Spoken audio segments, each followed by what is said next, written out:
আজকে সুজাতা রান্নাঘরে দারুণ একটা রেসিপি নিয়ে আপনাদের সামনে হাজির হয়েছি। আজকে আমি বানাবো আলু পোস্ত।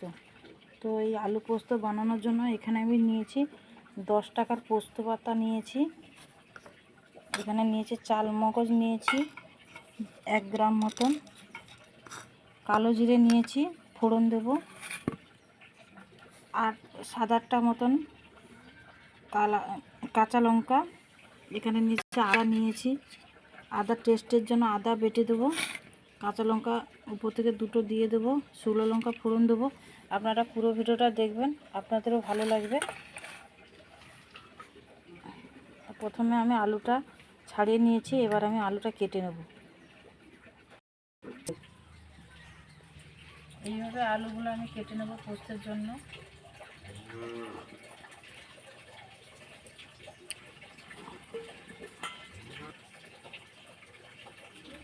সাথে আমি পোস্ত আর চাল মগজটা ধুয়ে বেটে নিচ্ছি।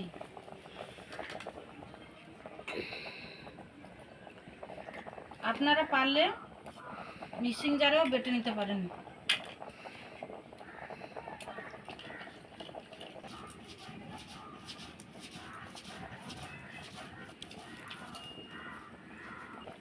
আদা আর কাঁচা লঙ্কা একসাথে আমি বেটে নিচ্ছি।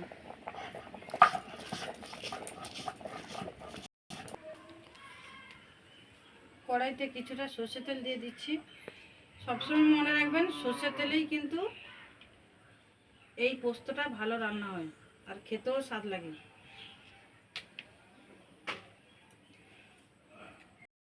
তেলটা গরম হয়ে গেছে, আমি 3টে শুকনো লঙ্কা ফোড়নে দিয়ে দিচ্ছি।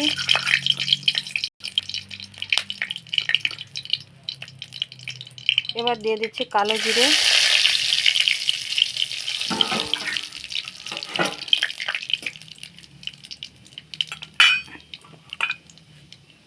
এবার দিয়ে দেবো আলু,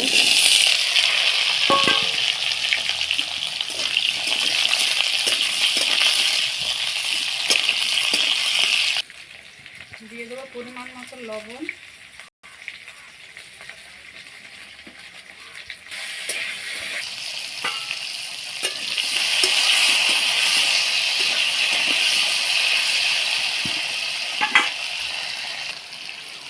এবার অল্প করে আমি হলুদ দেবো। যে কোনো পোস্তে অল্প করেই হলুদ দেবেন, হলুদ দিলে পোস্তটা দেখতে ভালো লাগে না, যেহেতু পোস্ত সাদা এই কারণে হলুদ দিলে কালারটা ভালো আসে না।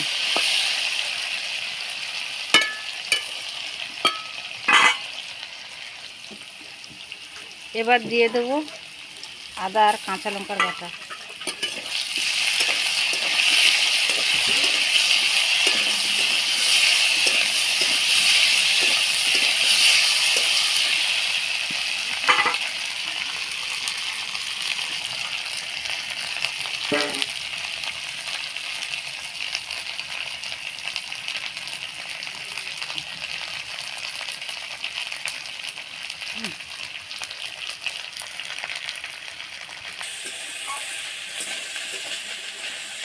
বাটা জল,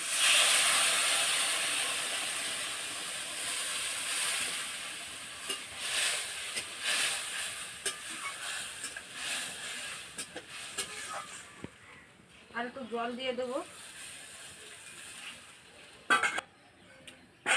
দিয়ে দিচ্ছি।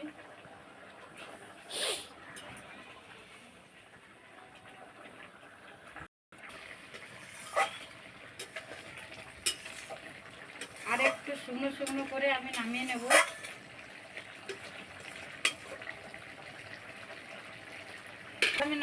যেহেতু পোস্ত বাটা আছে, এমনিতেই রান্নাটা ঘন হয়ে যাবে।